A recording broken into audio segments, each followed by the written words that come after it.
जय हिंद दोस्तों, स्वागत है आप सभी का एक नई वीडियो में। इस वीडियो में हम लोग बात करेंगे ज्ञानबिंदु जीएस पब्लिकेशन द्वारा डेली टेस्ट सीरीज चलाते हैं, इसे हम लोग कवर करें। कुछ नहीं बोलेंगे, डायरेक्ट क्वेश्चन स्टार्ट करते हैं। क्वेश्चन नंबर 1 है, भारत में पुर्तगाली सत्ता की स्थापना में सबसे निर्णायक भूमिका किस गवर्नर का था? आपको पता ही होगा कि पुर्तगाली यानी 1498 में भारत के समुद्री मार्ग की खोज एक पुर्तगाली के द्वारा किया गया था, जिसका नाम था वास्को डी गामा। क्या नाम था? Vasco D gamma. उसके बाद 1500 और जो वास्को डी गामा जब भारत आया और यहाँ पर से वो यानी भारत से वो कुछ मसाला लेके गया। भारत से वो कुछ मसाला लेके गया और अपने देश में अपने यानी पुर्तगाल को जब सेल किया तो उसे अच्छा प्राइस मिला। फिर वहाँ पे चर्चा चली, फिर वहाँ से कमेटी बनी। कमेटी जब 1498 बनी तो फिर 1503 में जाके भारत के कोचीन में पहली कोठी का निर्माण किया पुर्तगालियों ने। और 1505 से लेकर 1509 तक फ्रांसिस्को दी अल्मीडा जो है पुर्तगाली गवर्नर के रूप में रहे। लेकिन 1509 में अल्फांसो दा अल्बुकर्क जो है वो गवर्नर के रूप में आए भारत।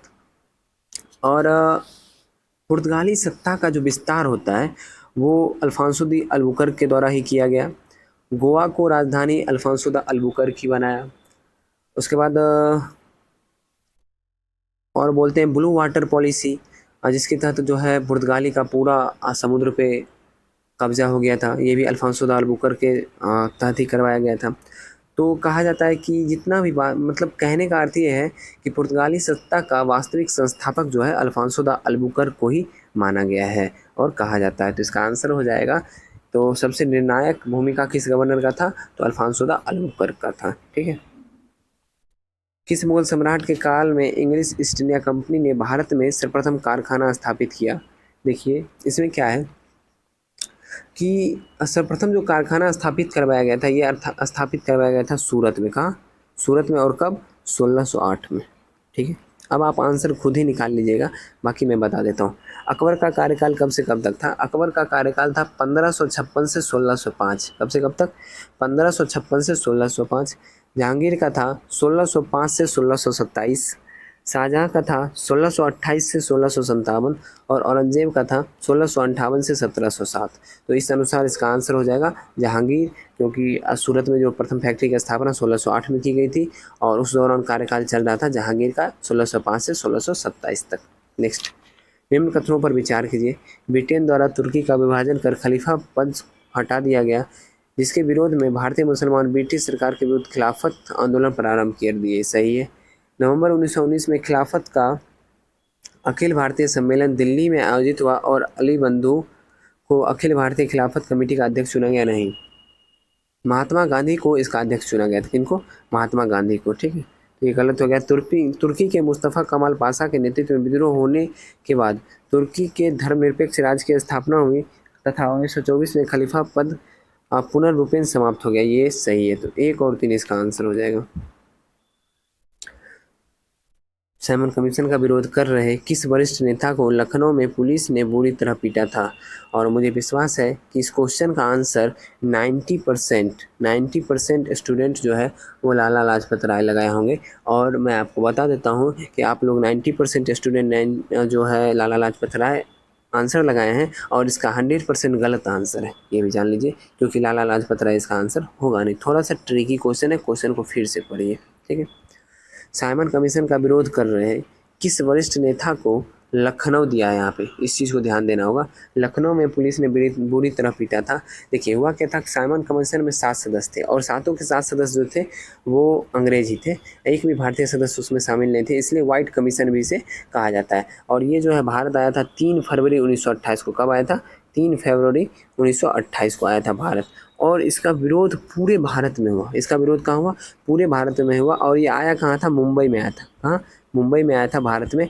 और इसका विरोध पूरे भारत में हुआ। और इसके विरोध में लाहौर में लाला लाजपत राय, लाहौर में जो है लाला लाजपत राय इसका विरोध कर रहे थे। और उसी दौरान जो है पुलिस ने उन्हें बुरी तरह पीटा, लाला लाजपत राय को। यहाँ लखनऊ दिया है, मैं बता रहा हूँ लाहौर के बारे में, इस चीज़ को ध्यान रखिएगा। और वो थोड़े बुजुर्ग टाइप के थे, उन्हें चोट लग गई थी, बुजुर्ग टाइप के भी थे, जिसकी वजह से उनकी निधन हो गई। तो ये आंसर इसका नहीं होगा। यहाँ पे लखनऊ पूछ रहा है। और लखनऊ में जो है पंडित जवाहरलाल नेहरू विरोध कर रहे थे और उन्हें भी पीटा गया था। इसका आंसर हो जाएगा जवाहरलाल नेहरू। और जवाहरलाल नेहरू उस समय थोड़ा जवान थे तो उन्हें पीटा गया, लेकिन कुछ हुआ नहीं। नेक्स्ट है, निम्न कथनों पर विचार कीजिए। 1928 में तत्कालीन भारत सचिव लॉर्ड बिरकनहेड ने भारतीयों को ऐसे संविधान के निर्माण को चुनौती दी जो सभी दलों को मान्य, हाँ ये जो है बिल्कुल सही है, सभी दल को ये मान्य था, ठीक है। और नेक्स्ट है, चुनौती को स्वीकार कर भारतीय नेताओं ने 1928 में जवाहरलाल नेहरू की अध्यक्षता में एक कमेटी बनाई और इस कमेटी की रिपोर्ट पेश की। वह नेहरू रिपोर्ट के नाम से जाना जाता है। ये पॉइंट सही है, लेकिन ये गलत है, ठीक है। इस कमेटी के जो नेताओं 1928 में अध्यक्षता किए थे वो किए थे मोतीलाल नेहरू, जवाहरलाल नेहरू नहीं किए थे, मोतीलाल नेहरू, जिसकी वजह से ये पॉइंट गलत हो जाएगा। तो इसका आंसर केवल एक होगा। 1857 के विद्रोह के समय बैरकपुर में कौन ब्रिटिश कमांडिंग ऑफिसर था? देखिए, आपको पता होना चाहिए कि 1857 में बैरकपुर की कहानी, 1857 में बैरकपुर में जो विद्रोह हुआ था वो हुआ था चर्बी वाले कारतूस के कारण। और कुछ वैज्ञानिक, कुछ जो इतिहासकार हैं वो बोलते हैं कि नहीं ये झूठ है, चर्बी वाला कारतूस। लेकिन ये जो है आधुनिक शोध के अनुसार इसे सही माना गया है कि जानबूझकर चर्बी वाला कारतूस दिया गया था। और चर्बी वाले कारतूस में जो है सूअर और गाय का मांस मिलाया हुआ था। तो सूअर और गाय का मांस मिलाया हुआ था और इसलिए मिलाया गया था कि हिंदू और मुस्लिम धर्म, क्योंकि हिंदू धर्म के लिए गाय का मांस और मुस्लिम धर्म के लिए सूअर का मांस बहुत ही माना जाता है शुद्ध। मतलब कि मुस्लिम जो है वो सूअर का मांस नहीं खा सकते हैं और गाय जो है हिंदू को, मतलब हिंदू जो है वो गाय का मांस नहीं खा सकते हैं, ठीक है। तो इससे जो इसी कारण कि हिंदू और मुस्लिम दोनों का धर्म भ्रष्ट हो जाए, और जैसे ही धर्म भ्रष्ट हो जाएगा इन दोनों का तो वो लोग ईसाई धर्म में परिवर्तित होने लगेंगे। इसलिए जो है ये लोग जानबूझ के कारतूस में, चर्बी वाले कारतूस में गाय और सूअर का मांस मिलाए थे। ये सही बात है। और इसी वजह से मंगल पांडे नाम का एक सैनिक विद्रोह कर दिया और वहाँ के 2 अधिकारी को गोली मार दिया। उसके बाद उन्हें फांसी पर गया था 8 अप्रैल 1857 को। इसे भी याद रखिएगा, 8 अप्रैल 1857 को, ठीक है। इसका आंसर, और उस समय जो है उसके कमांडिंग ऑफिसर थे हैरिस। कौन थे? हैरिस। आगे बढ़ते हैं। निम्न में से कौन सा कथन सही नहीं है? 1946 का कैबिनेट मिशन का नेतृत्व पैथिक लॉरेंस कर रहे थे, सही है। देखिए 1946 में जब कैबिनेट मिशन आया था उसको याद करने का ट्रिक है पास। क्या याद करने का ट्रिक है? PAS। पी से पैथिक लॉरेंस, AB अलेक्जेंडर और Stafford Cripps. Pethick Lawrence, AB Alexander, Stafford Cripps, ये तीनों मिलके आए थे और जिसकी अध्यक्षता जो है पैथिक लॉरेंस कर रहे थे। 1927 में गठित साइमन कमीशन यानी साइमन आयोग के अध्यक्ष सर जॉन साइमन थे, ये भी सही है। फरवरी 1928 में आयोजित सर्वदलीय सम्मेलन के अध्यक्ष MA अंसारी थे, ये भी सही है। 1947 में नियुक्त सीमा आयोग की अध्यक्षता लॉर्ड माउंटबेटन ने किया, ये गलत है। सीमा आयोग की अध्यक्षता लॉर्ड माउंटबेटन ने नहीं किया था, बल्कि सर जे रेडक्लिफ ने किया था। किसने किया था? सर जे रेडक्लिफ ने किया था। इसका आंसर डी हो जाएगा। नागरिक सेवाओं के लिए प्रतियोगी परीक्षा प्रणाली को सिद्धांततः स्वीकार किया गया 1853 के अधिनियम में। कब स्वीकार किया गया? 1853 में, ठीक है। और मैं आपको बता दूं कि सिविल सर्विसेज का जनक जो है किसे कहा जाता है? लॉर्ड कॉर्नवालिस को। भारत में सिविल सर्विसेज का जनक किसे कहा जाता है? लॉर्ड कॉर्नवालिस को कहा जाता है। और ये जो प्रतियोगी परीक्षा की शुरुआत जो है 1853 से शुरू हो गया। और अभी चर्चा में है एक IAS, जिसके बारे में आप लोग जरूर सुने होंगे, पूजा खंडेलकर, जो गलत तरीके से IAS बन गई है। तो आप लोग ये सब चीज़ से थोड़ा सा अवगत रहा कीजिए, क्या चल रहा है देश विदेश में, ये थोड़ा अवगत रहना जरूरी है। आगे बढ़ते हैं। निम्नलिखित में से कौन सा सुमेलित नहीं है? आत्माराम पांडुरंग प्रार्थना समाज सही है। राजा राम मोहन राय आदि ब्रह्मा समाज, ये गलत है, ठीक है। देखिए 1866 में जो है ब्रह्मा समाज 2 दल में टूट गया था। किसमें? 2 दल में। एक था भारतीय ब्रह्मा समाज और दूसरा था आदि ब्रह्मा समाज। भारतीय ब्रह्मा समाज के संस्थापक थे केशव चंद्र सेन और आदि ब्रह्मा समाज के संस्थापक थे देवेंद्रनाथ टैगोर। तो ये गलत हो गया। इसका आंसर ऑप्शन नंबर बी होगा, दयानंद सरस्वती आर्य समाज सही है। और स्वामी विवेकानंद रामकृष्ण मिशन, ये भी सही है। आंसर ऑप्शन नंबर बी हो जाएगा। भारत की आज़ादी के समय कांग्रेस के अध्यक्ष कौन थे? कांग्रेस के अध्यक्ष थे उस समय जेबी कृपलानी। कौन थे? जेबी कृपलानी। और मैं आपको बता दूं कि महात्मा गांधी सिर्फ एक बार कांग्रेस के अध्यक्ष बने थे, 1924 बेलगांव अधिवेशन। उसके बाद जवाहरलाल नेहरू 3 बार अध्यक्ष बने थे, 1929, 1936 और 1937। और सरदार पटेल एक बार बने थे 1931 में। ठीक है। वैसे मैं इसके बारे में बताता नहीं इन तीनों ऑप्शन के बारे में, लेकिन पिछली जो वीडियो थी उसमें एक भाई का कमेंट था कि भैया प्रत्येक ऑप्शन पे थोड़ा जोर दिया कीजिए। वैसे तो मैं बता ही देता हूँ प्रत्येक ऑप्शन पे, लेकिन उनका कहना था कि थोड़ा सा और ध्यान दीजिए। मैंने सोचा ठीक है, चलो बता ही देते, कोई बात नहीं। शेरशाह सूरी के संबंध में दिए गए कथनों पर विचार कीजिए। शेरशाह का बचपन का नाम फरीद खां। बिहार के शासक बहार खान रूहानी ने उसे शेर खां की उपाधि, बिल्कुल सही है। शेर खां की उपाधि इसलिए दिया था ना कि शेरशाह जो है एक ही बार में शेर को धड़ से अलग कर दिया था, शेर का सर जो है उसके धड़ से अलग कर दिया था, इसलिए इसे शेर खां की उपाधि दिया गया था। चौसा के युद्ध में शेरशाह सूरी हुमायूं का हराकर शेरशाह आलम उल आदिल को उपाधि धारण की। सही है। मारवाड़ अभियान के समय अचानक बारूद के विस्फोट हो जाने 1540 में शेरशाह सूरी की मृत्यु हो गई। गलत है, क्योंकि शेरशाह सूरी की मृत्यु हुई 1545 में कालिंजर के युद्ध के दौरान। किसके दौरान? कालिंजर के युद्ध के दौरान। हाँ, ये सही है कि बारूद के विस्फोट से हुई, ये बात सही है, लेकिन कालिंजर के युद्ध के दौरान 1545 में हुई थी। ठीक है, इसका आंसर 1 और 2 हो जाएगा। मयूर सिंहासन पर बैठने वाला अंतिम मुगल बादशाह, तो मयूर सिंहासन पर बैठने वाला प्रथम मुगल बादशाह शाहजहां थे। और शाहजहां ने ही मयूर सिंहासन में कोहिनूर हीरा जलवाया था। और अंतिम मुगल बादशाह था मोहम्मद शाह रंगीला। और नादिर शाह जो था वो आक्रमण किया था और मयूर सिंहासन को ले गया। इतना जानिए। आगे बढ़ते हैं। राजा कृष्णदेव राय के संबंध में निम्नलिखित में से कौन सा कथन सही नहीं है? वे तेलुगु और संस्कृत के बड़े विद्वान थे। सही है। विदेशी यात्री, देखिए सबसे पहले इसको चेंज कर लीजिए, यहाँ पे बारबोसा लिख लीजिए। क्या लिख लीजिए? बारबोसा। ठीक है, यहाँ पे बारबोसा लिख लीजिए। विदेशी यात्री पेश और बारबोसा उनके दरबार में आए थे। हाँ, पेश और बारबोसा उनके दरबार में आए थे, लेकिन यहाँ पे नुनीज लिखा हुआ था। नुनीज जो है वो अच्युत राय के दरबार में आए थे, ना कि कृष्णदेव राय के दरबार में। ठीक है, ये भी जान लीजिए आप। बाकी उनके साम्राज्य में प्रचलित महान न्याय और निष्पक्षता के लिए बारबोसा ने उनकी प्रशंसा की। हाँ, ये भी सही है। उन्होंने अपनी सर्वश्रेष्ठ कृति अमुक्तमाल्य की रचना संस्कृत में की। ये गलत है। अमुक्तमाल्य की रचना जो है उन्होंने तमिल में किया था, और संस्कृत में एक रचना किया था जिसका नाम है जामवती कल्याणम। क्या नाम है? जामवती कल्याणम। सल्तनत काल में फवाजिल का अर्थ है इक़्तिदारों द्वारा सरकारी खजानों में जमा की जाने वाली अधिशेष राशि। लॉर्ड वेलेस्ली की सहायक संधि को स्वीकार करने वाला पहला मराठा सरदार। देखिए, लॉर्ड वेलेस्ली जो है सहायक संधि की शुरुआत किया था 1798 में। कब किया था? 1798 में। और पेशवा वाले जी, मतलब पेशवा बाजीराव द्वितीय जो है 1802 में स्वीकार कर लिए थे सहायक संधि, 1802 में। और रघुजी भोसले 1803 में स्वीकार कर लिए थे। और दौलत राव सिंधिया जो 1804 में स्वीकार किए थे। ठीक है, और इनका इस चीज़ से कोई संबंध ही नहीं, इसमें ये थे ही नहीं।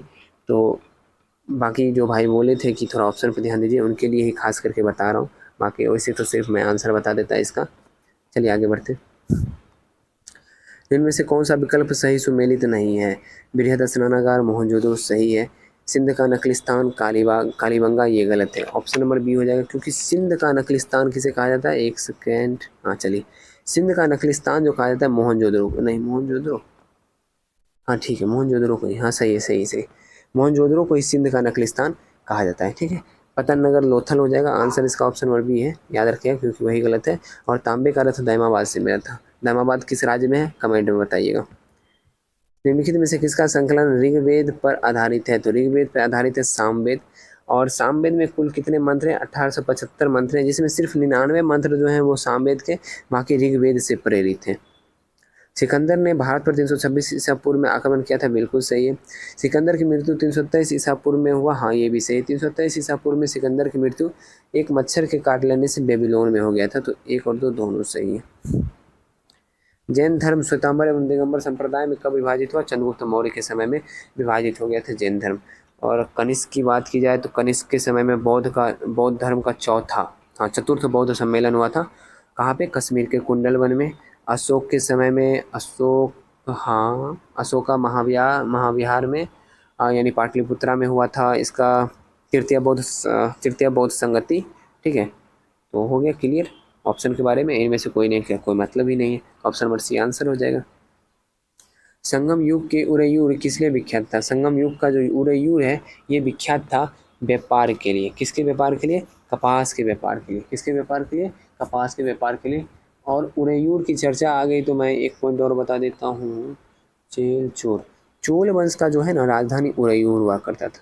ठीक है, चोल वंश का राजधानी उदययुग होता था। संगम वंश में चोल वंश, चोर पांड है ना, उस चोल वंश का राजधानी उदययुग होता था। स्वर्णिम त्रिकोण का तात्पर्य है, स्वर्णिम त्रिकोण जो है थाईलैंड, म्यांमार और लाओस आदि के नशीले पदार्थ का उत्पादन करने वाला क्षेत्र से संबंधित है। निम्नलिखित में से कौन सा विकल्प सुमेलित नहीं है? भारत माता और चित्रकार इसके रविन्द्रनाथ टैगोर है, सही है। हंस दमयंती रामा रवि वर्मा, ये भी सही है। काला चांद सतीश गुजराल, ये भी सही है। औरत नंदलाल बोस, ये गलत है। औरत जो है वो भी रविन्द्रनाथ टैगोर का है। किसका है? रविन्द्रनाथ टैगोर का है। सरहुल पर्व संबंध है झारखंड राज्य से, और झारखंड राज्य में एक जनजाति है, उसका नाम है संथाल जनजाति। वो जो है सरहुल पर्व अच्छे से मनाती है। कलिंग पुरस्कार दिया जाता है विज्ञान को लोकप्रिय बनाने के लिए। विज्ञान को लोकप्रिय वर्ष की सर्वश्रेष्ठ फिल्म ऑप्शन पे देखते हैं। दादा साहेब फाल्के पुरस्कार अपने भारत के तौर पे देख लीजिए। सांस्कृतिक समझ की प्रगति के लिए, ये मुझे भी नहीं पता है कौन सा पुरस्कार दिया जाता है। खेल में असाधारणता के लिए, खेल के लिए बहुत सारे पुरस्कार, अर्जुन पुरस्कार हैं। और खेल में कोच को द्रोणाचार्य पुरस्कार दिया जाता है, तो आप समझ लीजिए। अब चलिए आगे बढ़ते हैं। महारानी लक्ष्मीबाई की समाधि स्थल कहाँ है? तो महारानी लक्ष्मीबाई की सबसे पहले जन्म हुआ था 1828 में बनारस के गोलघर में। कब जन्म हुआ है? 1828 बनारस के गोलघर में। और इनका निधन जो हुआ है जून 1858, कहाँ वो कब हुआ है? जून 1858 में ग्वालियर में। कहाँ हुआ? ग्वालियर में। और कब? हीरोज से लड़ते हुए, अंग्रेज था एक हीरोज, उसी से लड़ते हुए। और हीरोज जो है बोला था कि एक अकेली औरत मर्द है, ऐसा कुछ करके एक उसका स्टेटमेंट है, बहुत अच्छा स्टेटमेंट है।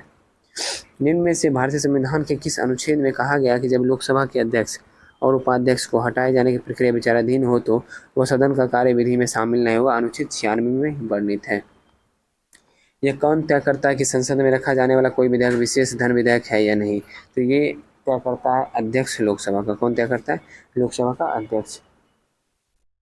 आगे निम्नलिखित कथनों पर विचार कीजिए। भारत का महान्यायवादी, देखिए भारत का महान्यायवादी जो है वो संसद की कार्यवाही में भाग ले सकता है, मतलब लोकसभा की कार्यवाही में भाग ले सकता है, बिल्कुल सही है। लोकसभा किसी समिति का सदस्य हो सकता है, ये भी सही है। लोकसभा में बोल सकता है, ये भी सही है। लेकिन लोकसभा में वो मतदान नहीं कर सकता है। इसका आंसर ऑप्शन नंबर डी जो है वो गलत है। तो इसमें पूछ रहा है सही, तो 1 2 3 इसमें सही है।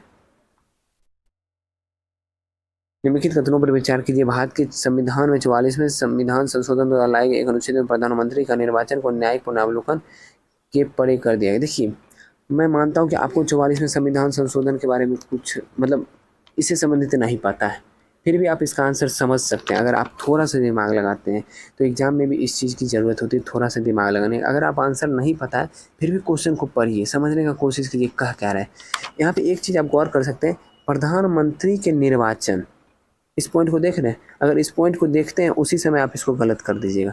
प्रधानमंत्री का निर्वाचन होता ही नहीं है, क्योंकि प्रधानमंत्री की नियुक्ति की जाती है राष्ट्रपति के द्वारा। ठीक है, तो निर्वाचन की जहाँ चर्चा आ गई वहीं ये पॉइंट जो है वो गलत हो गया। ठीक है, आगे बढ़ते हैं। भारत के संविधान में 99वें संविधान संशोधन को भारत के उच्चतम न्यायालय ने अभिखंडित कर दिया, क्योंकि यह न्यायपालिका की स्वतंत्रता का अतिक्रमण करता था। ये सही है, केवल 2 जो है वो सही है। मंत्रिपरिषद में शामिल नहीं है, मंत्रिपरिषद में कैबिनेट सचिव जो है वो शामिल नहीं है। कैबिनेट मंत्री, राज्य मंत्री और बिना विभाग के मंत्री भी इसमें शामिल हैं, लेकिन कैबिनेट सचिव शामिल नहीं हैं। करों और सरकारी कामकाजों के निर्वाह में हुई अन्य प्राप्तियों से संघीय सरकार को प्राप्त हुआ समूचा राजस्व जमा होता है। कहाँ जमा होता है? तो ये जाके जमा हो जाता है आपको भारत की संचित निधि में। और संचित निधि की चर्चा जो है अनुच्छेद 266 में, आकस्मिक निधि की चर्चा अनुच्छेद 267 में।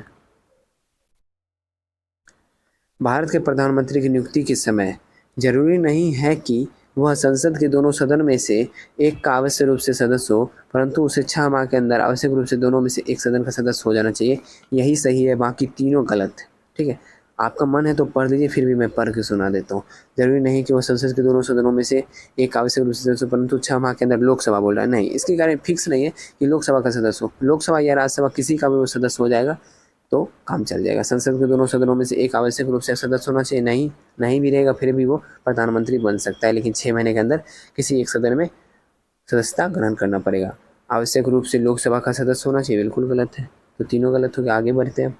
भारत के नियंत्रक और महालेखा परीक्षक का रिपोर्ट की समीक्षा करने वाली संसदीय समिति है लोक लेखा समिति। कौन सी समिति है?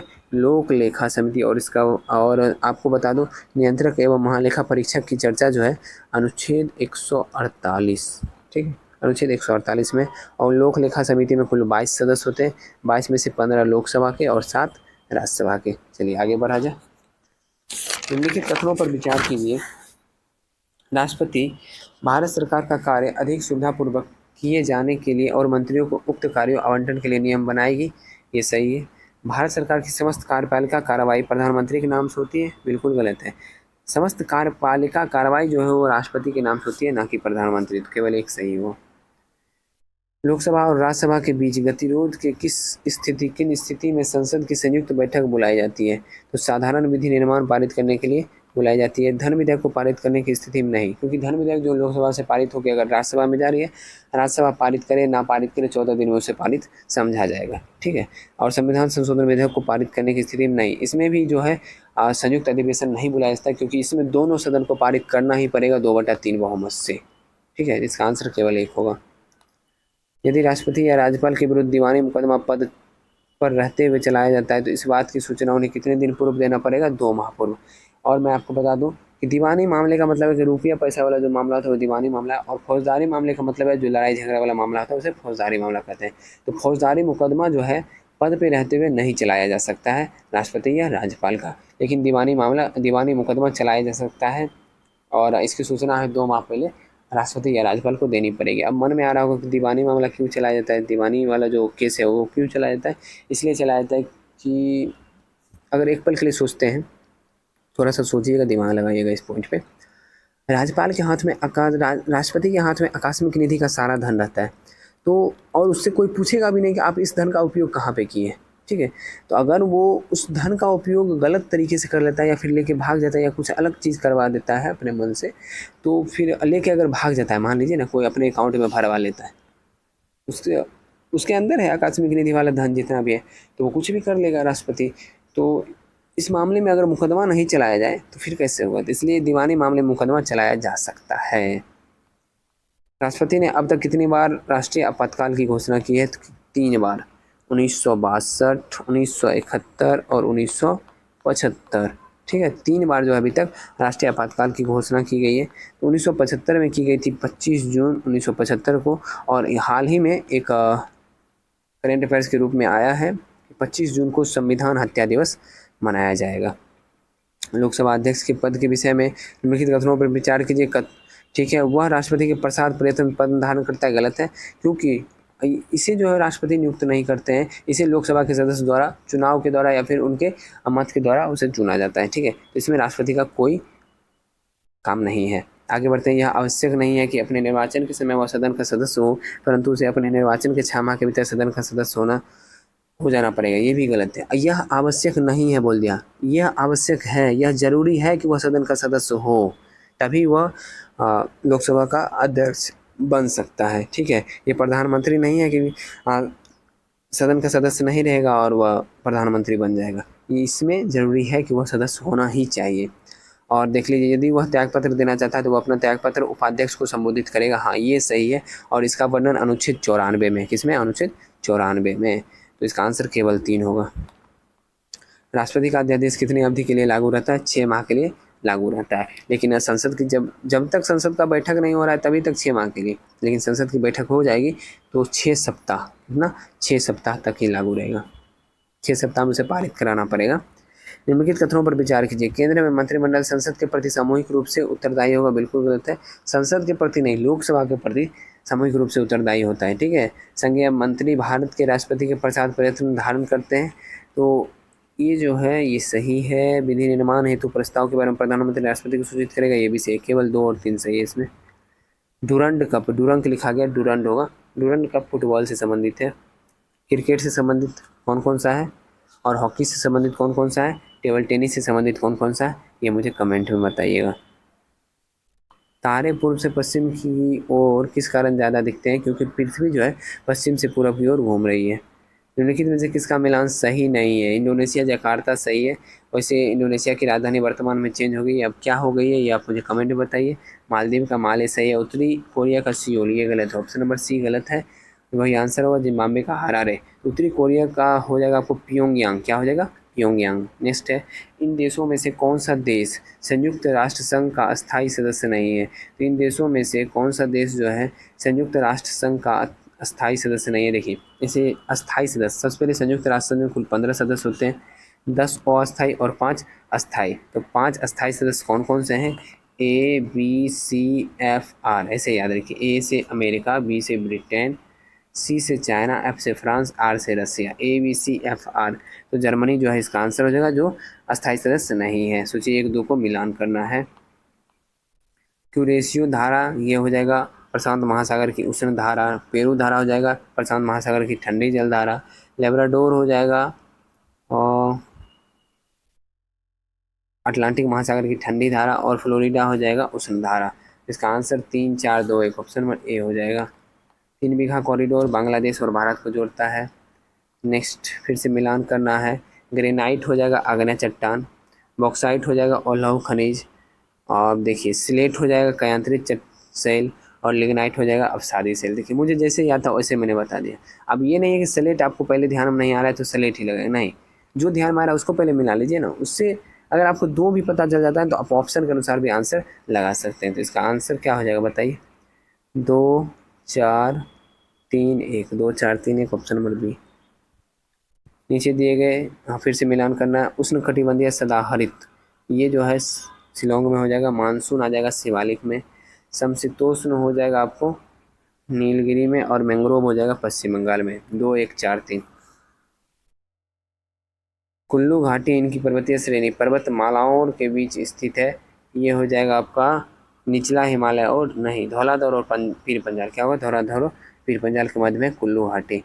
परमाणु ऊर्जा में भारत की कार्यक्रम के जनक HJ भाभा यानी होमी जहांगीर भाभा हैं। आज का सेट यही समाप्त हो गया। आशा करता हूँ सिर्फ पसंद आया होगा। सिर्फ पसंद आया तो वीडियो को जरूर लाइक कर दीजिएगा। चैनल पर नए आए हैं चैनल को सब्सक्राइब कर लीजिएगा।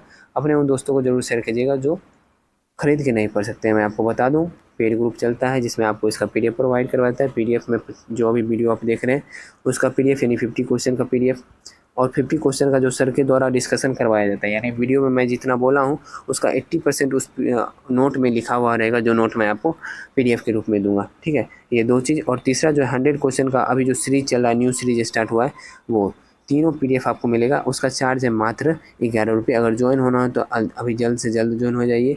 और अगर आप आज भी ज्वाइन होते हैं फिर भी आपकी वैलिडिटी 30 जुलाई रहेगी। अगर आप 29 जुलाई को भी ज्वाइन होंगे फिर भी आपकी वैलिडिटी जो है वो 30 जुलाई ही रहेगी। तो अभी जस्ट ज्वाइन हो जाइए जिससे ज़्यादा आपको फ़ायदा मिल सके। चलिए मिलते हैं नेक्स्ट वीडियो में। जय हिंद।